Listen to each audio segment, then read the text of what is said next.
Hello everyone, আশা করছি তোমরা সবাই খুব ভালো আছো, সুস্থ আছো। আমরাও খুব ভালো আছি। তো আজকে 21শে ফেব্রুয়ারি। আজকের দিনে বাংলা ভাষাকে শুধু ভালোবেসে যে কত বড় আন্দোলন হয়েছিল, লড়াই হয়েছিল, তা আমরা সবাই কম বেশি জানি। তো যারা এই বাংলা ভাষার জন্য প্রাণ দিয়েছিলেন তাদেরকে আমার শত কোটি প্রণাম। আজ আমারও একটা প্রোগ্রাম আছে। আজকের প্রোগ্রামটা হচ্ছে জগৎ মুখার্জি পার্কে। তো দেখতেই পাচ্ছ আমি রেডি হয়ে গেছি। আমার শরীরটা ভালো নেই, গলা শুনে বুঝতে পারছো। লাস্ট 3-4 দিন ধরে প্রচন্ড কাশি, প্রচন্ড। তো কিন্তু প্রোগ্রামে যখন কথা দেওয়া হয়ে যায় তখন তো যেতেই হয়, কিছু করার থাকে না। দেখো আমি গরম জল নিয়ে যাচ্ছি যাতে গলা খুসখুস করছে কিছুক্ষণ পরপরই, যাতে কাশি উঠলে গরম জল খাওয়া যায়, প্লাস লবঙ্গ, যষ্টি মধু এসবও ক্যারি করছি ব্যাগে। এইভাবেই যেতে হচ্ছে। চলো তাহলে, আমি তো রেডি হয়ে গেছি। এখন বাজে 4টে, এখন বেরোবো। চলো আর দেরি না করে এবার যাই। আশা করছি তোমাদেরও ভালো লাগবে, আর পুরো ব্লগটা দেখতে থাকো।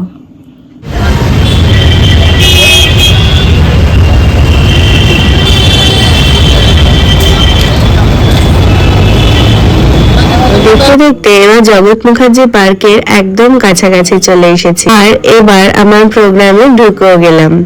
এখানে সবার সঙ্গে দেখাও হয়ে গেল, আর চারপাশটা বেশ সুন্দর পরিবেশ, মানে ফুল দিয়ে এত সুন্দর সাজানো যে কি বলবো। প্রোগ্রাম শুরু হয়ে গেছে, দেখতেই পাচ্ছ। আর দেখেছো ব্যাকগ্রাউন্ডটা কি সুন্দর বই দিয়ে সাজানো। চলো এবার আমাদের প্রোগ্রামের কিছু অংশ তোমাদের জন্য। জাস্ট ভাবতেই পারছি না যে তোমার সাথে আমার আবার দেখা হবে। আমি কিন্তু নিশ্চিত ছিলাম একদিন না একদিন আমাদের ঠিক দেখা হবে, তবে আজকে যে এইভাবে হবে সেটা হয়তো আমি ভাবিনি। তুমি কি করে এত নিশ্চিত ছিলে যে একদিন আমাদের দেখা হবে? কারণ আমাদের বিচ্ছিন্ন হয়ে যাওয়াটা একটা আকস্মিক ঘটনা ছিল, যা হবার ছিল না সেটাই হয়েছিল। কেন আমরা বিচ্ছিন্ন হয়ে গেলাম লীলা? কার দোষে? কারোর দোষে নয়। প্রথমে ভেবেছিলাম তোমার দোষে, তারপর ভাবলাম আমার দোষে, কিন্তু পরে ধীরে ধীরে বুঝতে পারলাম দোষটা আসলে পরিস্থিতির। ঠিক কি ঘটেছিল তা আমি আজও জানি না। পড়াশোনা কমপ্লিট করে সিঙ্গাপুর থেকে দেশে ফিরে তোমার খোঁজ করতে জানতে পারলাম যে তোমার বিয়ে হয়ে গেছে। তুমি সিঙ্গাপুর চলে যাওয়াতে তোমার সঙ্গে আমার যোগাযোগের সমস্ত পথ বন্ধ হয়ে গেছিল, কিন্তু তবুও আমি এই ভরসায় ছিলাম যে মাত্র তো 3টে বছর, দেখতে দেখতে ঠিক কেটে যাবে। কিন্তু তুমি কোথায়, কিসের ব্যাঘাত ঘটল? তুমি তো যাবার আগেই শুনেছিলে আমার জন্য খুব ভালো একটা সম্বন্ধ এসেছিল। আমার জেঠু বন্ধুর ছেলে আমস্টারডামে জব করে। জানতাম তো, এবং এই জানতাম যে প্রোগ্রাম শেষে কিছু ছবি না তুললে তো পুরো প্রোগ্রামটা আমার সম্পূর্ণই হয় না। ছবি আর ভিডিও এগুলি যদি তোমাদের সাথে শেয়ার না করতে পারি আমার ভালো লাগে না। দেখো পুরনো বই দিয়ে কত সুন্দর করে সাজানো। এই গাছটার ফুল দেখেছো? বোগেনভেলিয়া একদম ভর্তি হয়ে আছে। স্বপ্ন দিয়ে তৈরি সে দেশ, স্মৃতি দিয়ে ঘেরা এমন দেশ। আকাশের লাইটিংটা কি সুন্দর খেলছে, দেখো কি অসাধারণ লাগছে না? আমারও কিন্তু পুরো অনুষ্ঠানটা খুব ভালো লেগেছিল। সঙ্গে যদি আমার ঠান্ডা লাগাটা না থাকতো তাহলে পুরোপুরি খুব ভালো লাগতো। আর কি করা যাবে। যাই হোক, এবার চলো বাড়ি যাওয়া যাক। আমাদের প্রোগ্রাম তো হয়ে গেছে আর অনেক রাতও হলো। তো এই জাস্ট বাড়িতে আসলাম। এত গরম লাগছে, দেখো পুরো ঘেমে গেছি। কিন্তু যেহেতু আমার এত ঠান্ডাও লেগে আছে, প্রচণ্ড কাশি হচ্ছে, ফ্যানটা চালাইনি, শুধু একটা জানলা শুধু খুলে দিলাম।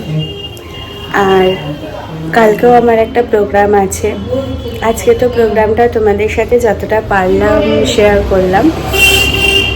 ওখান থেকে বেরিয়ে আমি আর কোনো ভিডিও করতে পারিনি গো। তার কারণ হচ্ছে ওখান থেকে বেরোনোর পর না আমার খুব কাশি হচ্ছিল। তারপর ওখান থেকে বেরিয়ে আমি গেলাম আমার কাকিমাদের বাড়িতে, কাকিমাদের সঙ্গে একটু দেখা করে তারপর এই বাড়িতে আসলাম। এবার ফ্রেশ হব, তো চলো ফ্রেশ হয়ে নিই। আর যেটা বলছিলাম, কালকেও আমার প্রোগ্রাম আছে, কালকেও আমি তোমাদের সাথে ভিডিও শেয়ার করব। আমি চেঞ্জ করে খেয়ে দিয়ে আসি, তারপরে বাকি কথা বলছি। বুঝতে পারছো তো, ঘেমে টেমে অবস্থা আমার কাহিল। একটু ফ্রেশ হয়ে আসি, তারপরে কথা বলছি। একটু আগে ডিনার হলো, তারপর অনলাইনে একটা রিহার্সাল করলাম, কারণ কালকেও আমাদের একটা প্রোগ্রাম আছে। রিহার্সালের সময় আর নেই, আর আমার শরীরের যা অবস্থা, গিয়ে বসে করার মতন শরীরও নেই, সময়ও নেই, সেজন্য অনলাইনেই করে নিলাম। আর এই যে উনি এখন ওনার কাজ নিয়ে ব্যস্ত, ওই দেখো হাই করার অবস্থা। যাই হোক, জানি না কালকে প্রোগ্রামটা না কি করব আর কিভাবে করব, কারণ আমি হাঁপিয়ে যাচ্ছি বেশি কথা বলতে গেলে। আর তোমরা নিশ্চয়ই আমার কথা শুনেও বুঝতে পারছো যে দম বেশি নেই, আমার কথা বলতে কষ্ট হচ্ছে। আজকের মতোই গরম জল, লবঙ্গ, যষ্টিমন্ত্র সব নিয়েই যাব। যাই হোক, শেষমেশ প্রোগ্রামটা করতে পারলেই হলো।